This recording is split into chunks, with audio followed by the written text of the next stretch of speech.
Gemini and Capricorn are two signs that have a hard time seeing eye to eye. Gemini is all about socializing and having really good conversation, while Capricorn is a little bit more about taking the back seat, being a little bit reserved and letting people unravel as they're supposed to, and then they'll be ready to open up as they become more comfortable over time. Gemini might take it as Capricorn being a little bit standoffish because they need to think before they act on things. Gemini are a little bit more impulsive and willing to just take risks and see what happens. And Capricorn might not really like this. Like I said, there's not a lot of commonality between these two signs. So when it comes to love and relationships, they express things very differently.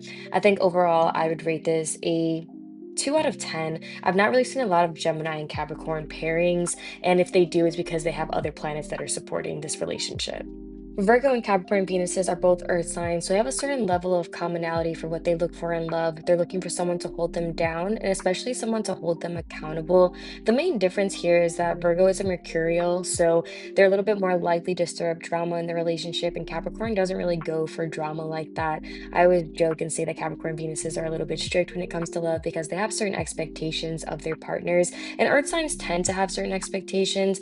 However, the thing about Virgo is that they pay a lot of attention to the small details, and Capricorn is already very hard on themselves. So this may stir up a little bit of tension and conflict in the relationship if Capricorn feels like Virgo is being too critical. However, overall, I think this is a good pairing, so I would rate it a 7 out of 10. Sagittarius and Capricorn Venuses is an interesting pairing to me. I'm not the biggest fan of fire and earth, mostly because I think that fire needs a little bit of space to move as they would like to, and earth is looking for something a little bit more stable.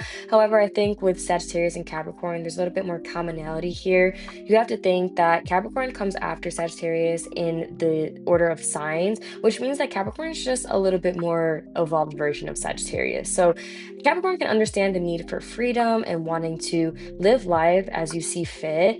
The thing is, though, Sag might be a little bit too flighty for them because Capricorns do crave stability. So I think overall, I would rate this a 5 out of 10, right in the middle, because this can be a hit or miss. They either allow each other to be as they're supposed to be, or they just don't work out and can't see eye to eye.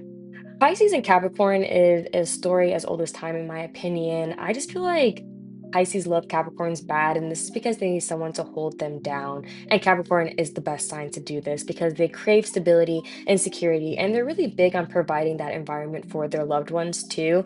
Pisces is a sign that has their head in the clouds, can be kind of delusional when it comes to love, and it balances Capricorn out a little bit because Capricorn can see the realities of life way too harshly, can look at life as very black and white. Pisces kind of fills in the gray for them. So I think that overall, although they're a little bit different, they complement each other really well. I always think water and earth go together. So overall, I would rate Pisces and Capricorn Venuses an 8.5 out of 10.